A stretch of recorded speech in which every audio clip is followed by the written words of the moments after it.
Hello friends, today's video is just a quick reminder that the government will save you. No, don't rely on that. You might get more than your ear shot off. Guys, after a lengthy live stream last night regarding the Trump assassination attempt, I wanted to break this shooting down. There's so many question marks and so many holes in what took place. I want to try to, if I can't fill in all those gaps, I at least want to start that conversation where you guys help me ask those questions that need to get out there, figure out what happened, because this is not right. First thing I want to do is show this video that not a lot of people have seen. It's from an eyewitness who was over there, and he was closer to the building, 50 feet according to him, from where the actual shooter was. Now, real quick, before we get into the video, I want you to see that the normal Secret Service duty is not the same for, say, a presidential candidate that it is for the president. Even though he's a former presidential candidate, he still gets that stripped down Secret Service detail. Whole other story about them pleading with wanting to get more and him being way more popular than Joe Biden and receiving less security detail, but nevertheless, that's a different video. But the president, when he's the president of the United States, gets a full Secret Service detail that covers everything from the snipers, the perimeter, the internal, everything. All that is covered by the U.S. Secret Service. Whenever you have a presidential candidate like what Trump is now, it's a partial detail. So his immediate people that are directly right close to him and in that immediate area of Trump, those are Secret Service people. However, they fill in the gaps of what's missing on that outside with the other local departments, like the Pennsylvania folks and local PD and Sheriff's Department and all that good stuff. So the people that were responsible for securing the perimeter and beyond, those were the ones that we have a lot of holes in, at least the story, and a lot of questions so far. Not saying that I'm certainly not relieving the Secret Service, because they are the ones supposed to be heading that up. They failed miserably. But I want you to keep all of this in mind whenever you see this next video, because understand that there is kind of a crossover between Secret Service and the local PD and the local Sheriff's Department. So they're sharing duties, and that's clearly not clear because the Secret Service isn't doing their job. So we had a party here all day. You can see behind us at the Brinkles Farming Greenhouse here. We had a party, and we all decided, hey, you know, when we hear Trump up there, we're going to walk up through the field, stand by the trees out there under the shade, and watch and listen to the rally. Right? We couldn't see him, but we could hear him. So we walked up, and probably 5 to 7 minutes of Trump speaking. I'm estimating here. I have no idea, you know, but we noticed a guy crawling, bear crawling up the roof of the building beside us, 50 feet away from us. So we're standing there, and, you know, we're pointing at the guy crawling up the roof. And he had a gun, right? He had a rifle. We could clearly see him with a rifle. Absolutely. We're pointing at him. The police are down there running around on the ground. We're like, hey, man, there's a guy on the roof with a rifle. And the police were like, huh, what? You know, like they didn't know what was going on. You know, we're like, hey, right here on the roof. We can see him from right here. We see him. You know, he's crawling. And next thing you know, I'm thinking to myself, I'm like, why is Trump still speaking? Why have they not pulled him off the stage? I'm standing there pointing at him for, 2 or 3 minutes. Secret Service is looking at us from the top of the barn. I'm pointing at that roof, just standing there like this. And next thing you know, 5 shots ring out. So you're certain that the shots came from that guy on the roof? 100%. 100%. And he was up there for a couple of minutes. He was up there. You saw him up there for a couple of minutes. Absolutely. At least 3 to 4 minutes. And you were telling the police and the Secret Service? We were telling the police. We were pointing at them for the Secret Service, who were looking at us from the top of the barn. They were looking at us the whole time when we were standing by that tree. Could they see binoculars? Could they see him? Probably not, because the roof, the way the slope went, he was behind where they could see. But why is there not Secret Service on all of these roofs here? I mean, this is not a big place. Did you see, obviously everyone, when the shooting started, everyone was very panicked. Did you see what happened to him at all? Oh yeah, they blew his head off. Okay, sorry. Secret Service blew his head off. Okay, just be careful because we don't quite know who's watching, but you're pretty sure they shot the guy? Absolutely, 100%. Okay. Yep. You saw that happen? Yep. Yep. Okay. Yep. And did you see them go up to him afterwards, or? They crawled up on the roof. They had their guns pointed at him, make sure he was dead. He was dead, and that was it. It was over. It's incredibly shocking. The guy was on the roof right there. You can see the white roof right there. Did you get a look at him? Could you? No, other than he was in muted colors, tan type clothing. We saw the rifle flinging around as he was trying to crawl. I mean, we saw the rifle, 100%. Do you know about guns? Do you know what kind of weapon it was? Oh, I absolutely know about guns, for sure. No, I mean, it was a rifle of some sort. I wouldn't know, I wasn't close enough to read the label on it, but, sure. But it was a rifle of some sort. Yeah, absolutely. So, how do you process what you've just seen? I don't know what to say, man. All I'll tell you is, if I walked up close to there with anything that Secret Service considered a problem, I wouldn't be standing here talking to you right now. But I don't know why a guy who we're standing there pointing out to police and Secret Service is crawling up the roof. Were you outside the security perimeter? Yes, right there by that tree. We were outside the security perimeter. But my question is, there's only a few buildings around here. Why is Secret Service not on every building here? That makes you scratch your head, doesn't it? This guy, again, was all but pleading with these folks that there's a guy with a gun up there. Next, let's look at the actual video of Trump being shot. I want you to see a few things, and I'm going to narrate some of this as we go through it. It's a little bit old, that chart. That chart's a couple of months old, and if you want to really see something that's said, take a look at what happened. 3 shots right there. I believe that's returning fire from what they've said.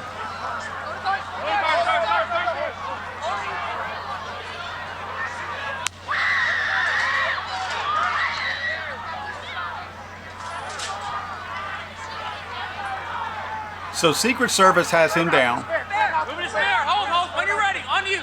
Ready? Move. Move. Go.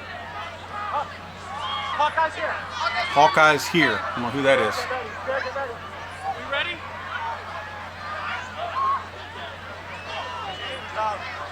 Now it looks like one of the supervisors is the little girl that's with them. Numbers down. Are we good to move? We're Let's clear. move. Let's move. We're clear.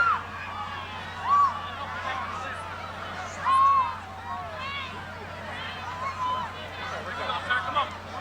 Let me get my shoes. I got you, sir. Let me get my shoes. Hold that in your head. It's bloody. So we got to move to the bus. Okay, this little chick is too small to be guarding somebody who's 6 foot something, 200 something pounds. Notice how most of the guys are as big as Trump, and then you have her. That's a failure right there. I don't care who you are. Now she's worried about her sunglasses, right?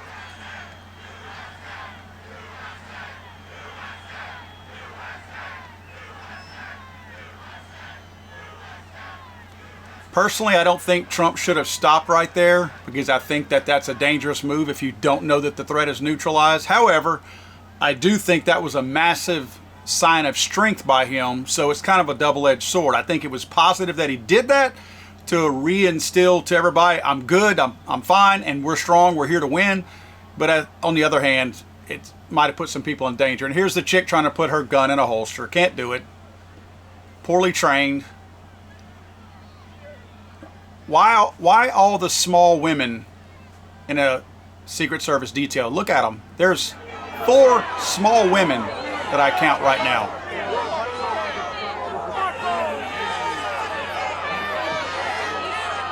More on that later. Definitely more on that later. I'll explain more of the DEI targets for the Secret Service. You talk about being on the front line, right? You want your best and your brightest? No, let's fill quotas while we're at it. Okay, this next video is pretty interesting. I want you to see it. First, I took a video that's from behind Trump at the rally, and you get to see a completely different vantage point that you may not have seen on some of the other videos. To our country, probably 20 million people. And that's a little bit old, that chart. That chart's a couple of months old, and if you want to really see something that's said, take a look at what happened.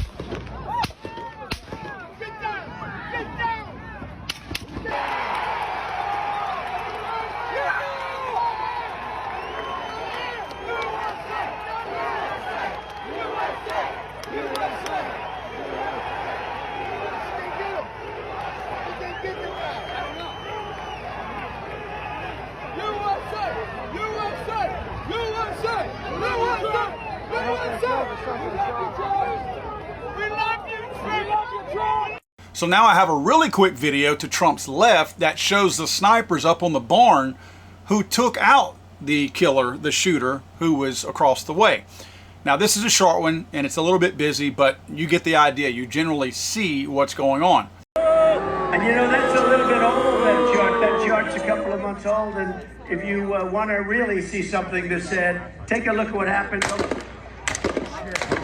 Okay, so I showed you those two videos. Now I'm going to put them side by side. I want you to see this. I want you to see the timing of when shots rang out, the reaction of the sniper on top of the barn, and Trump's reaction. You'll be able to watch both of those videos side by side. It's pretty interesting when you see them together and when these things happened.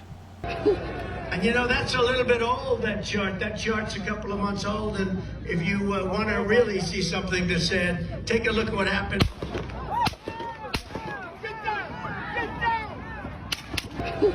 And you know, that's a little bit old, that chart. That chart's a couple of months old, and if you want to really see something that's said, take a look at what happened.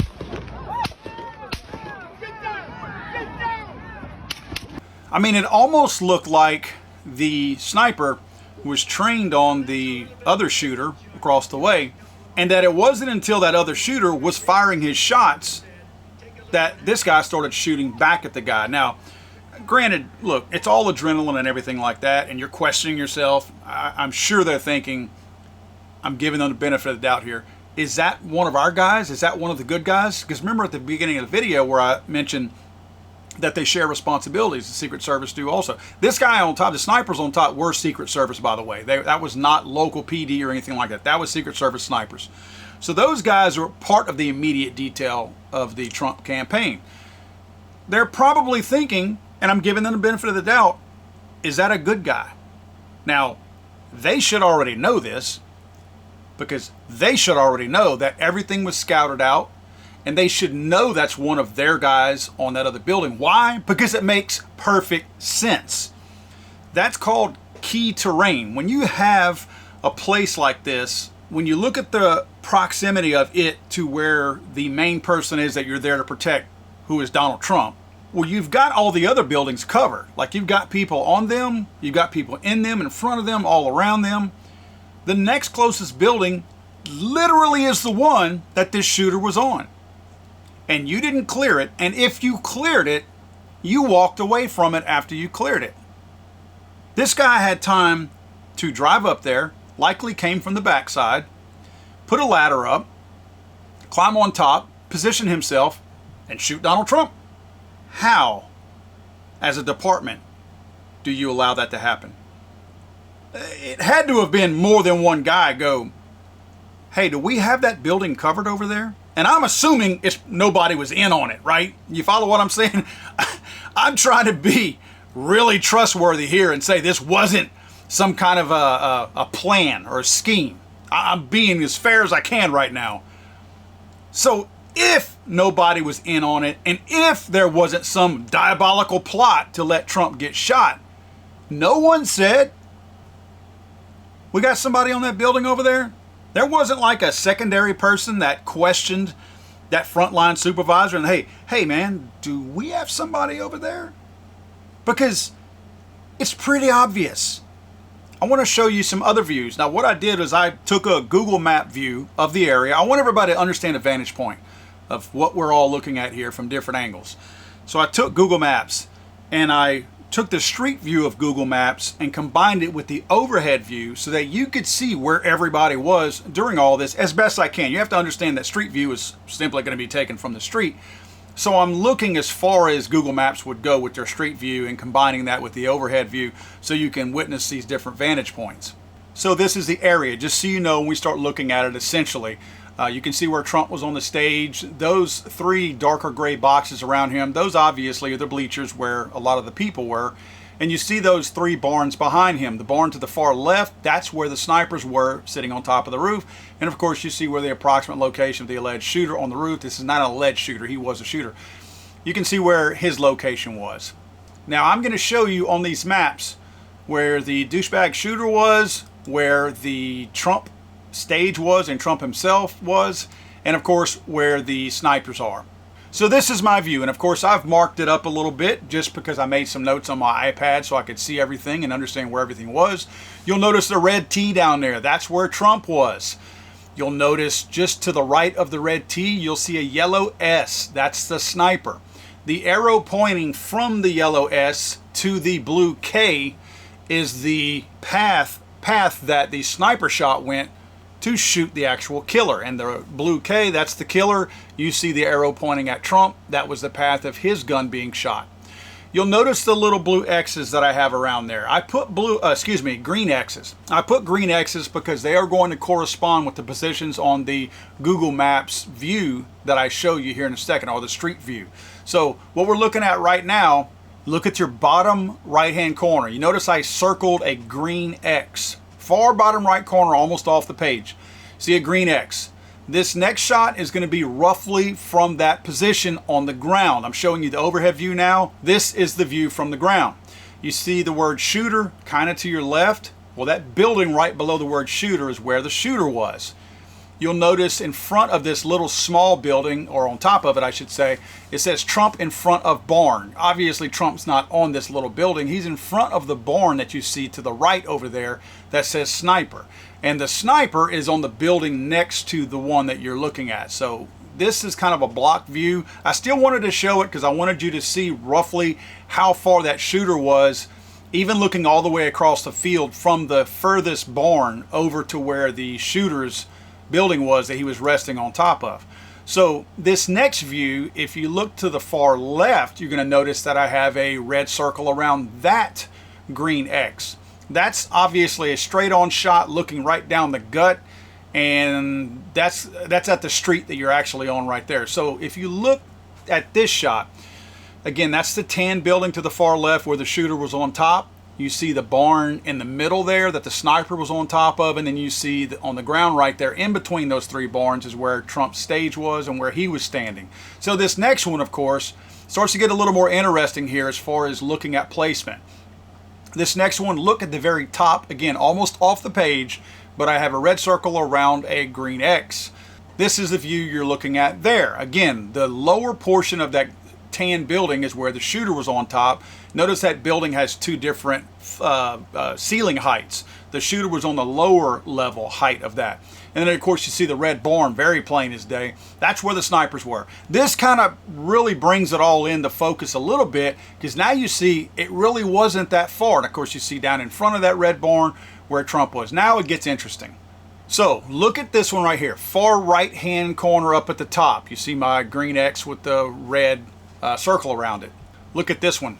See where the shooter was to the right? Now see where our sniper was to the left and Trump on the ground?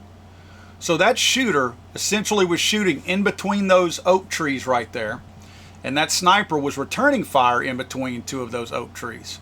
So this is probably where this shooter probably parked, on the back side of this building. And I say that because if you look at where he put the ladder in this next slide right here, that ladder is facing the back side of this building, right? It's facing just kind of to the side of where Trump and all of them were. So this guy likely used this back parking lot in order to park his vehicle, get his ladder out, climb up on top, and I guess settle himself on top of the roof in order to take those shots. Now I have a gazillion questions on that, a gazillion of them. Again, I have to go back to whose responsibility was it to have placement of all of your assets out there to make sure that everything was covered. If you've been to any of these events, you know how much security there is there. It's crazy the amount of security that's there. The number one question, in my opinion, that has to be answered at this point is why, if you had key terrain 130 yards from you, did you think that was too far for a round to travel? You could shoot a slingshot from 130 yards away. So you have to know that you could shoot a gun, even a horrible caliber gun. You could have probably lobbed a 45 caliber with a 1911 if you arced it right. You had to know that that was a spot, that that was a gap. You had to know that. Was the guy who was supposed to be up there using the bathroom? Did he forget where he was supposed to go? Or was anybody ever assigned to be up there? because that doesn't make any sense. Regardless of the fact that that's a good vantage point for you to oversee the entire event, right? I mean, that would be a really good spot. You're not right in the thick of things where everybody else is, where your other snipers are. They're all right behind Trump. No, what a great vantage point to be off to the side and not right smack in the middle of all the noise and the hoopla and all that. You can kind of take everything in a little bit slower because you're seeing the entire picture all in front of you. So to me, that was a failure in it of itself by not putting a man there. Not necessarily to clear the building, but to have a good shot for a good guy to be on that roof. But if you didn't think you needed that, did it ever cross your mind that the whole point of having snipers there is because you feel like there could be a threat to Trump? Did you never look across that field and look at the roof of that building and go, man, that looks like a really good shot for somebody to crack a shot off? I don't understand the shortcoming on that. Again, I'm trying to remain positive, and I'm trying to sit back and be as fair as I can. You guys know what I'm talking about. I'm trying not to start a conspiracy and say that this is a setup, but boy, it really stinks. I mean, this is the number one question that I feel like I need answered, is why somebody was not on top of that building. Now, I like hearing all the Democrats get all indignant about how they don't like any kind of danger and things like that. And, oh, yeah, this is the Republicans. They're getting what they put out there. Let me tell you something. The conservative in general, I'm not talking about political parties, conservatives in general are not violent people. We are quiet people. We sit back. We do our thing. You threaten us. We retaliate. We crush you. We don't go out there and initiate things like this. That's not what we do. We just don't. And they know that. They know that. It's always, with the liberals, it's always, when they do something, they project it back onto you because they feel guilty about the fact that they do it. And they feel like if they call you that ugly name first, then you'll back off of calling them the same name, even though you're not guilty of what they've been doing. The Democrat Party has always been a violent party. Always. Since the days they hung slaves to the days that they burned down their cities, rioting for George Floyd. They've always been a very violent faction of that group. Not all of them. There's probably one or two good people in that party. I don't know any. But I'm sure somebody's not completely a screwball. But these people always talk about violence. Always use terms that are directly tied to violence.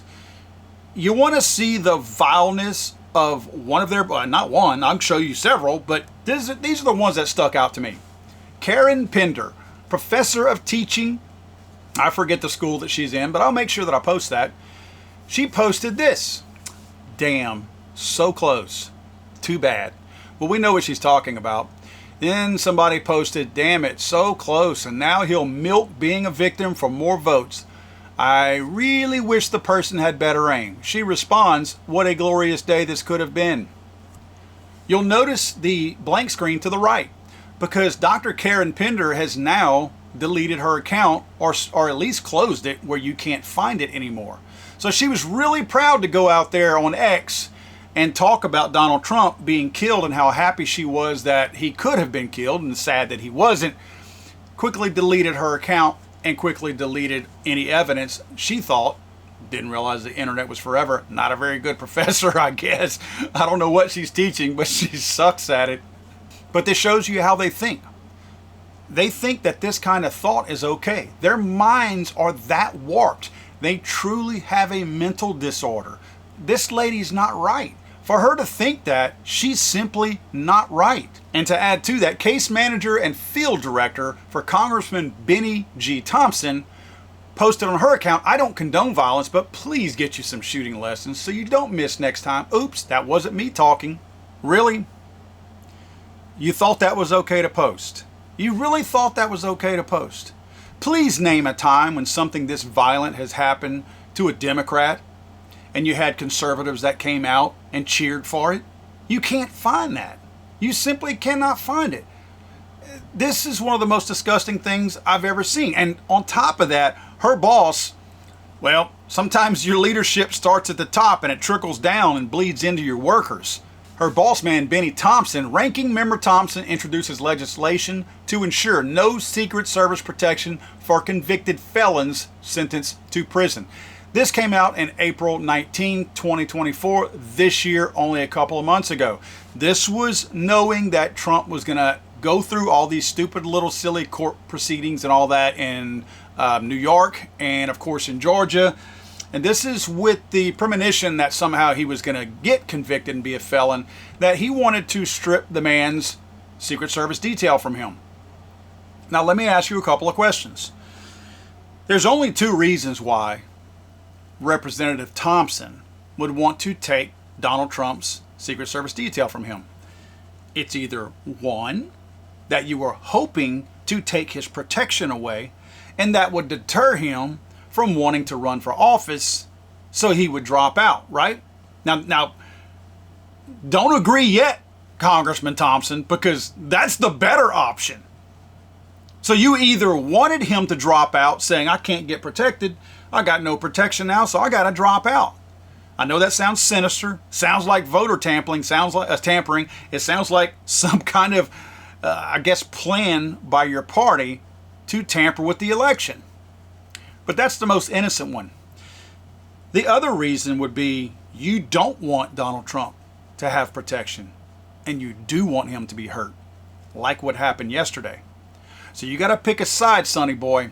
But it's one of those. There ain't no other reason out there. You had a reason for this. It was all directed at Donald Trump, and you did this for a reason. So you got to pick a side. And I truly believe it is one of those, and it may very well be a combination of those. Now, in closing, I want to say that this is the guy who has already botched the border and everything else that he's touched, who is head of the Department of Homeland Security, who is head of the Secret Service. This is the guy who is going to be partially responsible for overseeing the investigation into how Trump got shot yesterday and another man lost his life. You want more? Developing the FBI's Pittsburgh field office leading the investigation into the bloody assassination attempt on President Trump also originally led the investigation of Hunter Biden's shady business dealings and was also involved in the probe of Jim Biden's shady AmeriCorps deal. Fox's guarding the henhouse, folks. Fox's guarding the henhouse. Guys, I may be putting another video out probably today, or either, if not late today, tomorrow. I've got two more issues on this particular topic that I really feel like I got to share with you guys. One of them is the DEI epidemic, the cancer that is DEI, that's eating everything up and destroying every single thing it touches, and very likely could have cost Donald Trump his life yesterday, because people in leadership roles in the department meant to protect him failed yesterday. And when you have an agenda to fill quota spots instead of basing those promotions on merit alone, you're not picking the best and the brightest. In some cases, you're picking the shortest and the dumbest just because they can check a box. Real quick, I want to send some prayers out to the man who lost his life yesterday. This was a family man that pushed his wife and his mother to the ground and covered them up with his body, taking shots as the shots rang out from this little douchebag shooter.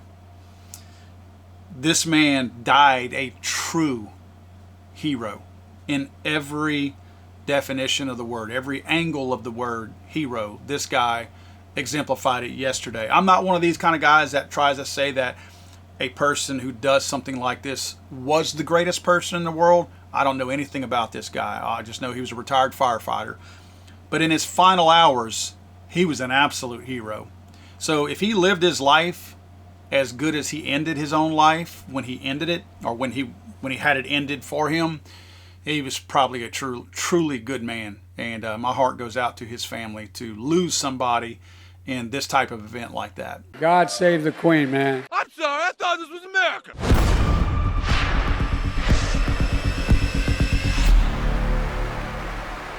He's so horrible.